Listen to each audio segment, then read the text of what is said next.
Classificação indicativa. Livre para todos os públicos.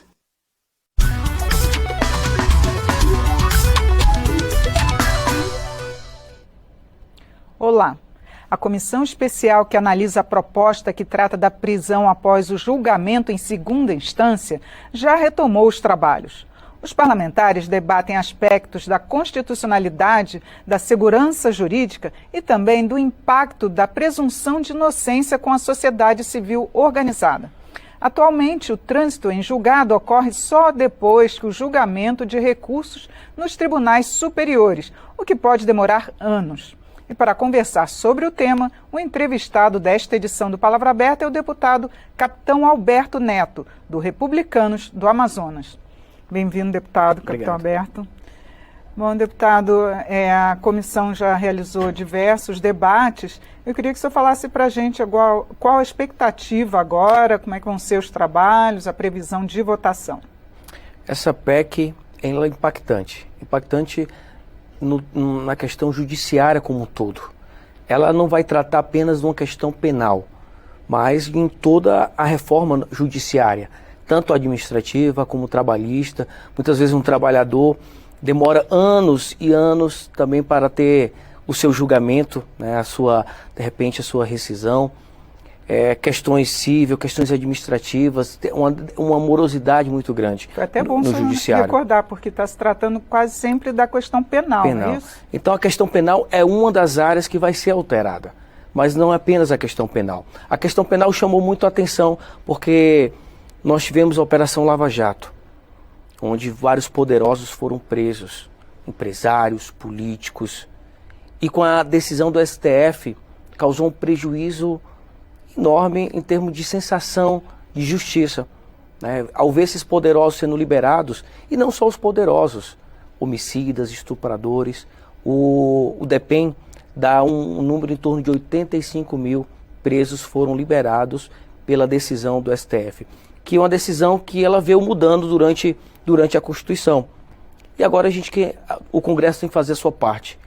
Onde há esse contencioso, o Congresso tem que legislar, assumir o seu papel e não deixar esse papel para o Supremo Tribunal.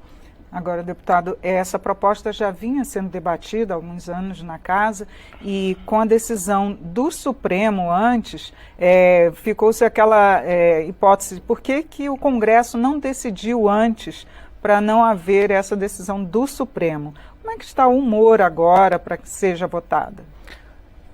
Está sendo criado um consenso na Casa, porque o povo clama uma definição do Congresso, uma definição da justiça brasileira.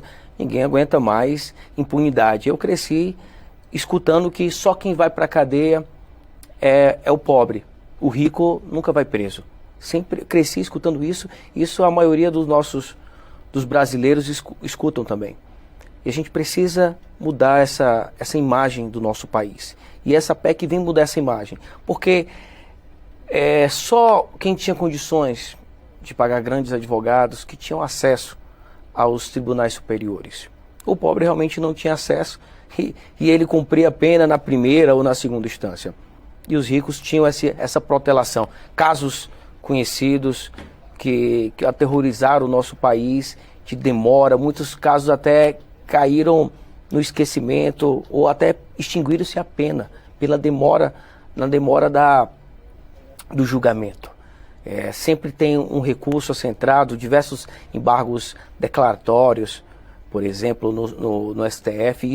Isso protela tanto que chega até extinguir a penalidade. Isso é um absurdo que a gente não pode aceitar mais. Agora, deputado, os que são críticos à prisão em segunda instância, eles dizem que ela é inconstitucional, porque pode ferir os direitos individuais dos cidadãos. Como é que a senhora avalia essa... Perfeito. A Constituição, ela fala que na coisa julgada, que você só pode ser condenado após o trânsito em julgado de sentença penal condenatória. Então, ele não fala em qual instância e a Constituição também não diz o que é essa coisa julgada. Nós precisaríamos de uma legislação infraconstitucional para definir o que seria essa coisa julgada, porém, a PEC, ela também já resolve esse problema. Ela diz que o trânsito em julgado, que a Constituição fala, acabaria se na segunda instância, né, que o trânsito em julgado acabaria. Então nós não teria mais os recursos extraordinários e nem os recursos especiais. Então você estaria respeitando a presunção de inocência, a presunção de não culpabilidade. Então essa PEC ela é muito abrangente, ela resolve essa questão desse contencioso, se poderia ser trânsito julgado, se poderia cumprir a pena a partir da primeira, da segunda instância, resolve qualquer tipo de discussão. E esse é o papel do Legislativo, fazer uma lei clara, precisa, eficiente. Só uma última pergunta, então, quanto à tramitação, porque uma proposta de emenda à Constituição, ela requer 2 votações, com quórum alto. Qual a expectativa nesse ano de ser votada aqui no Congresso? Hoje teve uma audiência pública com o autor intelectual dessa PEC, o ministro César Peluso, e nós enxergamos ali um consenso, tanto da esquerda como da direita. Apesar de alguns detalhes que podem ser ajustados, como a questão temporal. Por exemplo, esses poderosos que foram liberados com essa decisão do STF, vai servir para eles ou vai servir só para os novos? Então está se caminhando para que essa mudança na legislação sirva só para os novos processos. Os processos antes da mudança da PEC vão continuar com a legislação anterior. Então tem esse contencioso ainda para ser debatido ainda na comissão especial. Mas há um clamor da população que tem cobrado o Congresso que tramite o mais rápido possível a prisão em segunda instância. As redes sociais estão cobrando muito. Toda entrevista que eu participo sempre me perguntam sobre a prisão em segunda instância. Então a gente tem que fazer a vontade do povo brasileiro. Deputado, muito obrigada por seus esclarecimentos aqui no programa. Eu que agradeço, estão sempre às ordens do povo brasileiro e, em especial, do amazonense. Eu conversei sobre a prisão em segunda instância com o deputado Capitão Alberto Neto, do Republicanos do Amazonas. Eu sou Regina Assunção, agradeço a sua audiência. Até a próxima.